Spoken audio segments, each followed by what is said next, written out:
Coming back to our top story this hour, Prime Minister Anthony Albanese has just finished addressing Papua New Guinea's during a visit to Port Moresby.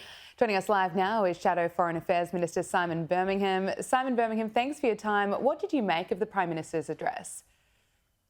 Well, thanks. It's great to be with you. Look, this is an important honour that's been bestowed upon Australia in recognition of the very deep relationship between Papua New Guinea and Australia.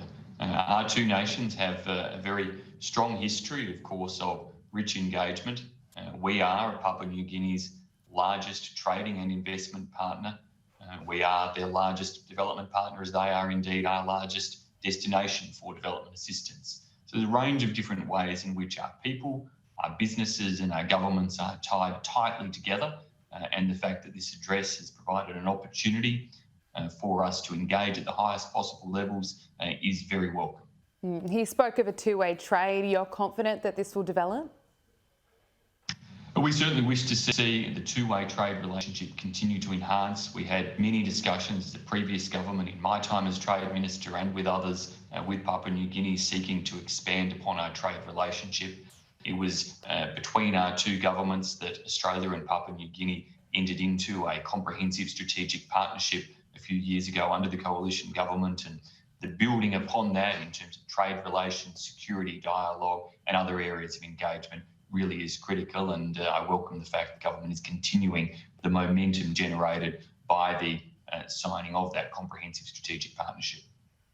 What does this visit mean for the security in the region, and how should the Prime Minister be addressing the issue of China and its increasing presence in the region? Our continued engagement with all of our regional partners is critical, and we do that as equals, as genuine partners working together with one another, and Papua New Guinea is a key element of that. Obviously, geographically, engagement working with Papua New Guinea and other members of the Pacific Island forums, all of this is critical. In a security context, we do hope to see the government able to progress in terms of agreement between Australia and Papua New Guinea. That again is something that was flagged and begun following the signing of the comprehensive strategic partnership, and we hope that we can see that agreement and cooperation cemented soon. Are you confident that our relationship with China is improving? Well, the relationship with China is always going to be a complex one, but it is also an important one for the region. We, Australia and China, are major players within the Indo-Pacific region. Australia seeks to have a peaceful, prosperous Indo-Pacific.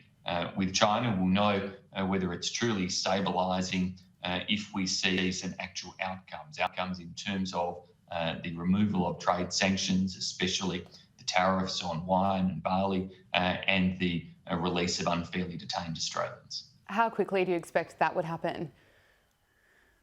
It's hard to put timeframes on these things, but we've now seen many discussions happen between the new Albanese government and China, several meetings between foreign ministers, a meeting between President Xi and Prime Minister Albanese.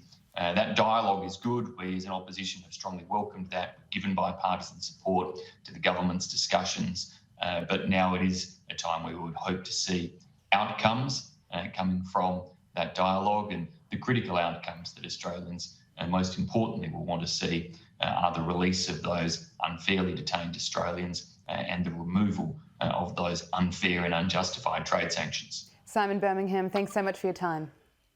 Thank you, my pleasure.